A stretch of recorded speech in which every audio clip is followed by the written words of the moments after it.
pohon yang baik menghasilkan buah yang baik dan pohon yang tidak baik menghasilkan buah yang tidak baik pula. Demikian sabda Yesus dalam perikop Injil hari ini.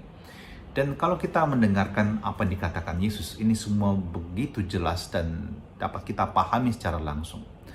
Tapi mari kita merenungkan bahwa buah yang baik berasal dari pohon yang baik dan persis.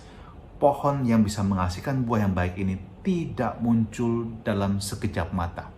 Tidak muncul dalam semalam, melainkan melalui proses yang panjang dan lama dan kerap kali mungkin melalui proses yang juga menyakitkan.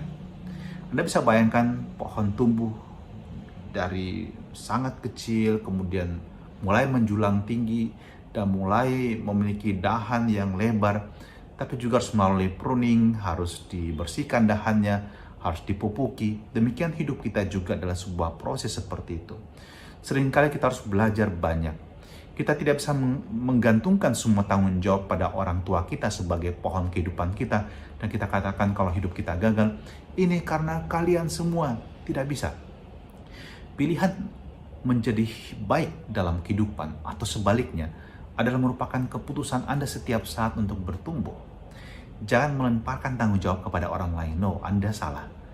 Meskipun mungkin sumbernya kurang baik, tapi kalau Anda punya keputusan yang baik dalam hidup Anda untuk berjalan dalam kebenaran, taat pada kehendak Tuhan, setia dalam nilai-nilai kebaikan, dalam nilai-nilai moral, Anda akan menjadi pribadi yang baik dan menghasilkan buah yang baik seperti dikatakan oleh Paulus dalam suratnya kepada jemaat di Galatia.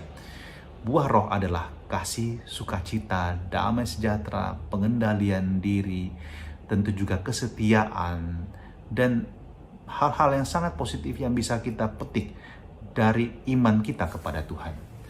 Maka mari kita belajar juga bagaimana kita bertumbuh menjadi pohon yang baik dan kemudian menghasilkan buah yang baik dalam sikap hidup kita, dalam perjuangan hidup kita. Dan kalau kita kaitkan dengan bacaan pertama dari kitab Kejadian, Abram juga menjadi pohon yang baik dan menghasilkan begitu banyak buah melalui sebuah proses yang panjang. Proses yang pertama adalah bahwa dia harus mempercayakan hidupnya kepada Tuhan. Dia diminta untuk meninggalkan daerah asalnya, pergi ke tempat yang tidak dia kenal sama sekali. Dan itu merupakan sebuah pengorbanan yang luar biasa.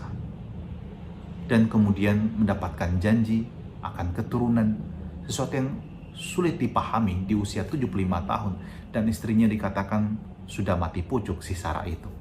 Tapi inilah bahwa Abraham setia dalam proses. Dia tidak menanti semuanya instan terjadi dalam hidupnya.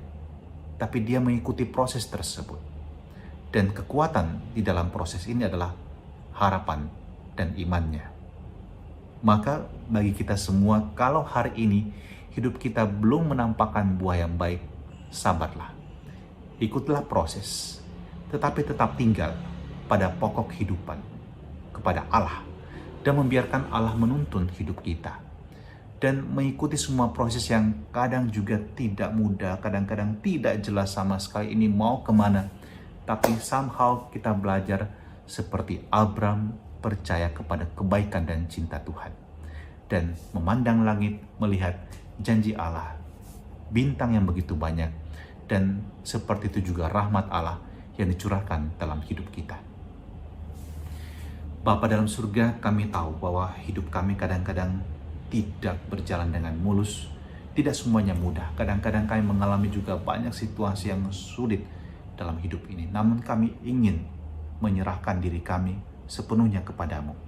Dan biarlah hidup kami kau tuntun, seperti hidup Abram, agar kami juga dapat menghasilkan buah yang indah, buah yang baik dalam diri kami, dalam karya pelayanan kami, dalam pekerjaan kami. Dan berkatilah kami semua dalam nama Bapa dan Putra dan Roh Kudus. Amin.